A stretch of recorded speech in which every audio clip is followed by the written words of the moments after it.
and everything. I think also Miriam Makeba too, in the songs that she had from that earlier age too.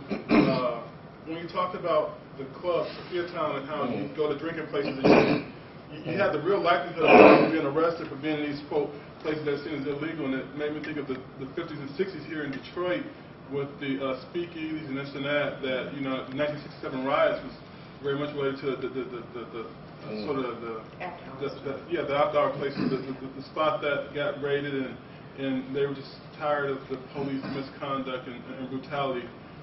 So I saw a lot of parallels between our sense of Black Bottom, Paradise Valley, like Sophia Town. That was totally urban renewal. We got rid of that spot and displaced that sense of community. So that type of remembering around that was really nice things, and I saw a lot of parallels. Yeah, I mean, one point that I also wanted to make, and I didn't. It's made in the larger paper, but the flourishing of cultural and artistic production during Sophia Town in the 1950s, it was music, but it was also writing, it was also literature, it was poetry, it was a lot of different artistic production, but it was referred to as the Sophia Town Renaissance.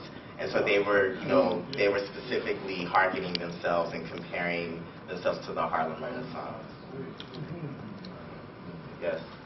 I have to thank you for what, to me personally, is a most illuminating and actually quite emotive or emotional discussion. I mean, I'm very familiar actually with some of the scenery and so on, and the debate around Kwaito music. I'm musically determinedly illiterate, but I'm quite aware from being in South Africa of the debate around these modern, so-called modern musical expressions, and certainly the kind of critiques that have been leveled at it that has been commercialized, apolitical, and so on and so forth. Pretty much the same kind of things that people say about rap and so on here. And of course, being disconnected from history.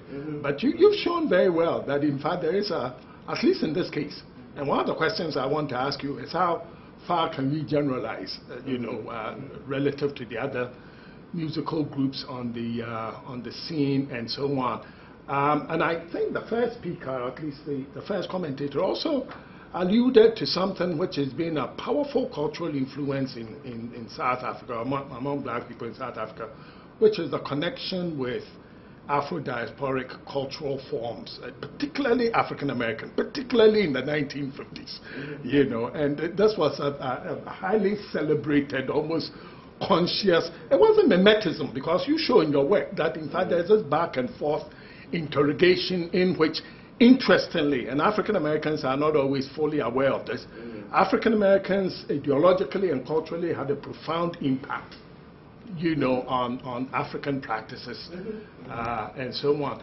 But lastly, and this is not by way of trying to contest what you said, that notion of conviviality, which I thought you stole into the analysis quite craftily by showing that view, would seem to me, somewhat controversial in view of the rise of so-called xenophobia in South Africa, which is specifically, although it has resonances with certain, apartheid era dynamics and so on, it's become really a symbol of what people might consider to be the really problematic aspects of this whole South African transition, which is, really vindictive emotions aimed specifically at African migrants. That doesn't seem to me overly convivial. And it depends on which African migrants.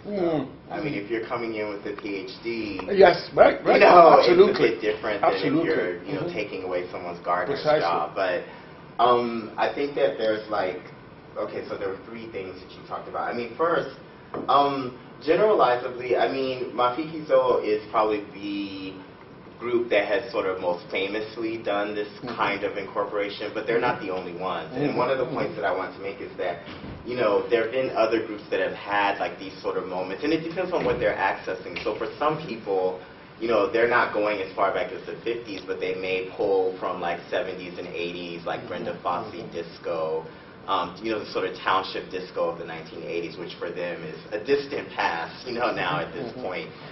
So there are different kinds of references that are being made. This group, probably along with, there's another group called Malaika and another group called Bongo Muffin that have also, you know, done this kind of specific referencing to the 1950s era. Bongo Muffin actually worked with Miriam Makeba particularly. And then, of course, there are ways in which various different quartz groups have specifically worked with different kinds of traditional and neo-traditional artists. And pretty much a lot of quartz groups have had, particularly if they've had, and I don't know if this is feminine influence or whatever, but if there's a female member and if they're singing, it lends itself more to accessing that than some of the all-male groups, you know, that are, or particularly groups in which singing is not a part of the, you know, of how they produce. As far as, I forgot the second, as far as African Americans, one of the points that I also wanted to make is that, you know, one of the changes and the differences in post-apartheid South Africa, to me, has been the variety of those Afro-diasporic influences. So I do agree that, you know, predominantly those influences have been American and African, well, particularly African American. But I think that one of the differences that marks post-apartheid South Africa has been the influence of something like dancehall, the influence of, you know, Black British culture in South Africa.